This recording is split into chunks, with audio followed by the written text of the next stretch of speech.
ஒரு வீட்டில் எல்லாரும் ஃபேமிலியாக வாழ்ந்துட்டு வராங்க.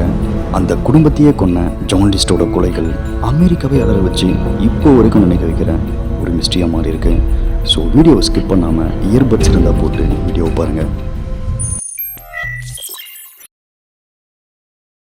நவம்பர் 9, 1971 நியூ ஜெர்சியில் வாழ்ந்துட்டு வர ஜேர்னலிஸ்டின் குடும்பத்தில் 13 வயசான ஃப்ரெடரிக், 15 வயசான ஜான் ஜூனியர், 16 வயசான ஃபெட்ரிஷியாவுடன் வழக்கம் போல் எல்லாரும் காலையில் சாப்பிட்டுக்கிட்டு இருக்காங்க. சாப்பிட்டதுக்கப்புறம் குழந்தைங்க எல்லாரும் ஸ்கூலுக்கு கிளம்பி போயிட்டுறாங்க. அதுக்கப்புறம் தான் மனைவி ஹெலன் தூங்கி எழுந்திருச்சு காஃபி குடிக்கிறதுக்காக அவங்க பெட்ரூம்ல இருந்து ஹெலன் கீழே வராங்க. கொஞ்ச நேரம் ஜான் ஹெலன் கிட்ட பேசிக்கிட்டு இருக்காரு. அந்த நாள் தான் ஜானோட சுயரூபம் கொஞ்சம் கொஞ்சமாக தெரிய ஆரம்பிச்சிருக்கு. பேசிக்கிட்டே ஹெலன் கிட்ட வந்து ஜான் கையில் துப்பாக்கியோட நிற்கிறான். ஏன் இவர் இப்படி பண்ணுறாருன்னு ஹெலனுக்கு எதுவுமே புரியல. உடனே ஜான் அவன் கையில் இருந்த துப்பாக்கியால் ஹெலனோட தலையில் வச்சு விசைய வைத்திருக்கான். புல்லட் ஹெலனோட உயிர் எடுத்துருச்சு.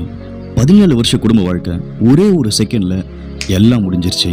மனைவியை கொண்டுட்டு எதுவுமே நடக்காத மாதிரி பொறுமையாக அடுத்த வேலையை பார்க்க ஆரம்பிக்கிறான். ஹெலனோட பாடியை ஒரு பைக்குள்ளே வச்சு சுற்றி அதை இழுத்துட்டு வந்து இன்னொரு ரூமில் ஒழிச்சு வச்சிடுறான். கீழே எல்லாத்தையும் முடிச்சுட்டு படியேறி மாடிக்கு போகிறான்.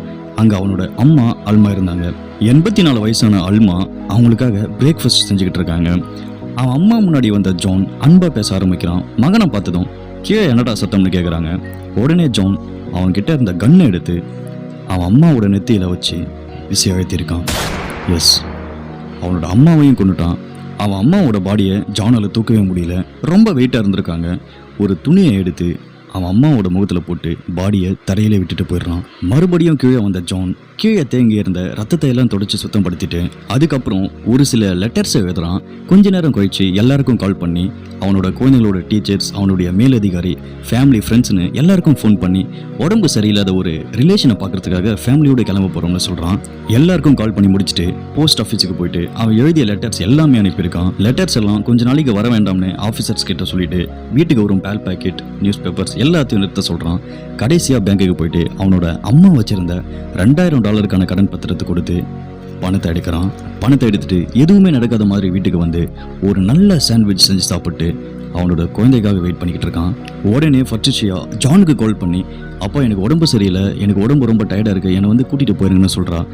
இங்கே நடந்த எந்த விஷயமுமே ஃபட்ரிஷியாவுக்கு தெரியவே தெரியாது. ஜான் ஸ்கூல்ல இருந்து ஃபட்ரிஷியாவை வீட்டுக்கு கூட்டிகிட்டு வரான். கூட்டிகிட்டு வந்து ஃபட்ரிஷியாவோட தாடையில் துப்பாக்கியை வச்சு விசையை அழுத்துறான். ஃபட்ரிஷியாவும் இறந்து போயிட்டுறான். மகளோட பாடியை எடுத்து அவன் அம்மாவோட பாடி பக்கத்தில் வைக்கிறான். அடுத்ததா வந்த மகன் ஃப்ரெட்டுக்கும் இதே நிலைமை தான். அவனையும் கொண்டுட்டு பாடியை அவங்க 2 பேரோட பாடி பக்கத்தில் வச்சுட்டு இப்போ மிஞ்சி இருக்கிறது ஜான் ஜூனியர் மட்டும்தான். ஸ்கூலில் ஃபுட்பால் மேட்ச் இருந்திருக்கு. அதனால ஜான் ஸ்கூலுக்கு போயிட்டான். மகன் ஃபுட்பால் விளையாடுறத நின்று வேடிக்கை பார்க்குறான். கேம் முடிஞ்சதுக்கப்புறம் ஜான் வீட்டுக்கு கூட்டிகிட்டு வந்து கிச்சனில் வச்சு ஜான் ஜூனியரோட பின்னந்தலையில் சுடுறான். ஆனால் ஒரு சிக்கல், மற்றவங்க எல்லாருமே ஒரே புல்லட்ஸில் செத்துட்டாங்க. ஆனால் ஜான் ஜூனியர் சுட்டதுக்கப்புறமும் கூட போராடி இருக்கான். அவனை கொல்றதுக்கு ஜானுக்கு 9 புல்லட்ஸ் தேவைப்பட்டிருக்கு. அவனையும் கொண்டுட்டு மற்ற பாடியோட சேர்த்து ஜான் ஜூனியரோட பாடியும் வச்சுட்டு செத்தவங்க முன்னாடியே உட்காந்து ப்ரே பண்ண ஆரம்பிக்கிறான். வீடு முழுக்க ரத்தம். பொறுமையாக முடிஞ்ச வரைக்கும் ரத்தத்தை க்ளீன் பண்ணிட்டு நைட் ஆனதும் டின்னரை சாப்பிட்டு பாத்திரங்களை கழுவி காய வச்சுட்டு யாருக்கிட்டையும் பிரச்சனை பண்ணாமல் ஒரு நல்ல ஃபேமிலி மேனாக தான் இருந்திருக்கான். கொலைகளை செஞ்சு முடிச்சதுக்கு அப்புறமும் கூட அவனோட கடமையை பொறுப்பாக செஞ்சு முடிச்சுட்டு அவனோட பெட்ரூமுக்கு போயிட்டு இது வரைக்கும் தூங்காத அளவுக்கான நிம்மதியோட நைட் ஜான் தூங்கியிருக்கான். மறுநாள் காலையில் உடல்கள் கெடாமல் இருக்க ஏசி அதிகமாக வச்சுட்டு வீட்டில் இருந்த எல்லா லைட்ஸையும் ஆன் பண்ணிட்டு அவனுக்கு பிடிச்ச பாட்டை ரேடியோவில் போடுறான்.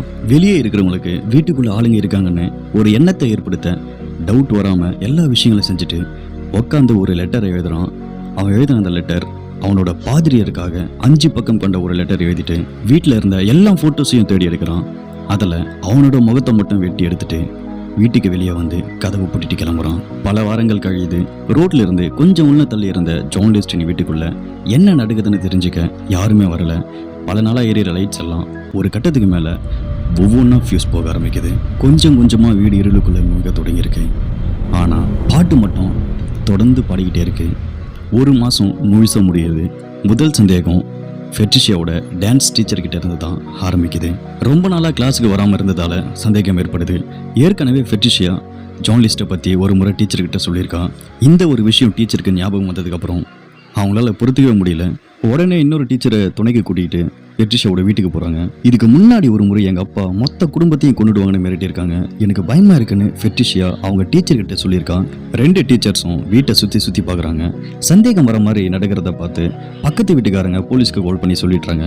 போலீஸும் வீட்டுக்கு வராங்க. டீச்சர்ஸ் தங்களுக்கு இருந்த சந்தேகத்தை போலீஸ் கிட்ட சொல்றாங்க. ஆபீசர்ஸ் எல்லாருமே கதவை தட்டி பாக்குறாங்க, திறக்கல. விண்டோ வழியை எட்டி பாக்குறாங்க. சந்தேகமான விஷயம் எதுவுமே தெரியல. உள்ள என்ன நடக்குதுன்னு எங்களுக்கு தெரிஞ்சாகணும். 1 மாசமா யாரையுமே பார்க்கல, அவங்களுக்கு என்ன ஆச்சுன்னு பாருங்கன்னு அக்கம் பக்கத்துல இருக்கிறவங்க எல்லாருமே போலீஸ் கிட்ட கேட்டதுனால ஒரு ஜன்னல் வழியா போலீஸ் வீட்டுக்குள்ள இறங்குறாங்க.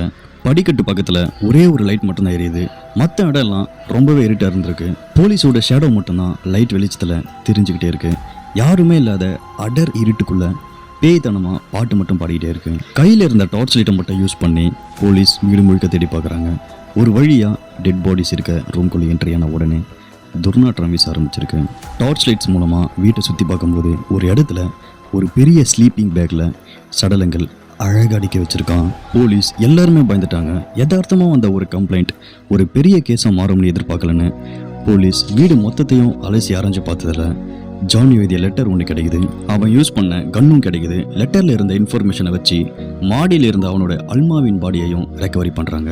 வாழ்க்கைங்கிறது ரொம்பவே விசித்திரமானது. மனம் கொள்ளும் கோணங்கள் சூட்சமமானவை. மனிதன் கொண்டிருக்கும் ஒழுங்கு எந்த கணத்திலும் கட்டவிழ்ந்து விடும் அளவு மெல்லிய தன்மை வாய்ந்தது. இலகுவான அந்த ஒழுங்கின் மேல் ஒரு பெரும் சமூகமே ஏறி மேலும் கீழுமாக ஆடினாலும் இழப்பது ஒழுங்கை மட்டுமல்ல, பல உயிர்களையும் தான். 1971 வருஷம் ஜான் லிஸ்ட்டுக்கு வேலை போயிடுது. என்ன செய்யறதுன்னே அவனுக்கு தெரியல. பெரிய வீடு, குடும்பம், வாழ்க்கைன்னு எல்லாம் தொலைஞ்சுங்கிற பயம், முக்கியமாக இந்த சமூகம் தனக்கு என்ன பேர் சூட்டுங்கிற பதப்பதைப்பு. வேலை போன விஷயத்த வீட்டுக்கு சொல்ல வேணாம்னு முடிவெடுத்தான். கண்டினியூஸாக பல வேலைகளுக்கு முயற்சி பண்ணுறான்.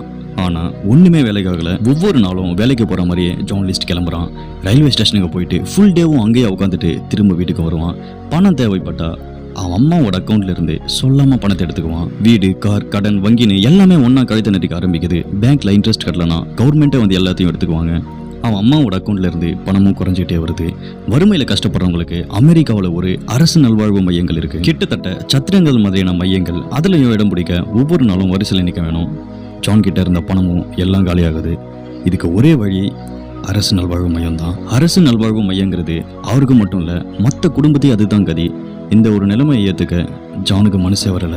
இந்த சமூகம் என்ன நினைப்பாங்கன்ற அழுத்தமும் அவமானமும் அவனை ஒன்னா சேர்த்து நொறுக்குது. சாத்தியமே இல்லாத 2வது வழியை சூஸ் பண்ணி மனசை கல்லாகிக்கிட்டு அந்த ஒரு செயலை செய்கிறான். மொத்த குடும்பத்தையும் கொள்றான். 1989 வருஷம் மே மாதம் 21 ஜான் லிஸ்ட் கேஸை பற்றி நியூஸில் டிவிலன்னு ஷோ ஆகுது. 2.25 கோடி மக்கள் பார்க்குறாங்க. அவங்கள வாண்டா ஃப்ளனாரியும் அவரின் மகள் ஈவா மிச்சலும் 2 பேரும் டென்வரில் வாழ்ந்துட்டு வராங்க. ஜான் லிஸ்டின் முகத்தை டிவியில் பார்த்ததும் இவரை எங்கேயோ பார்த்துருக்கோமே யோசிச்சு பார்த்ததில்ல.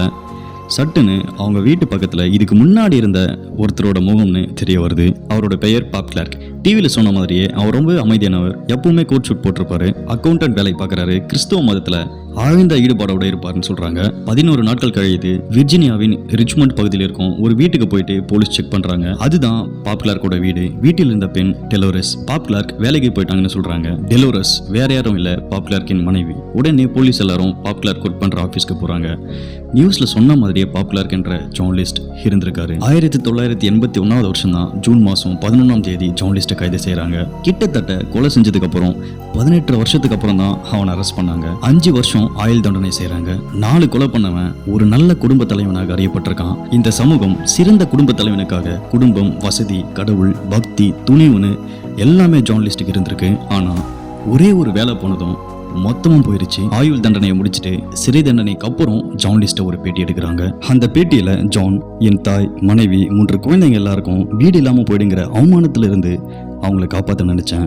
அதனாலதான் அவங்க எல்லாரையும் சொர்க்கத்துக்கு அனுப்பி வச்சேன்னு சொல்லியிருக்காரு.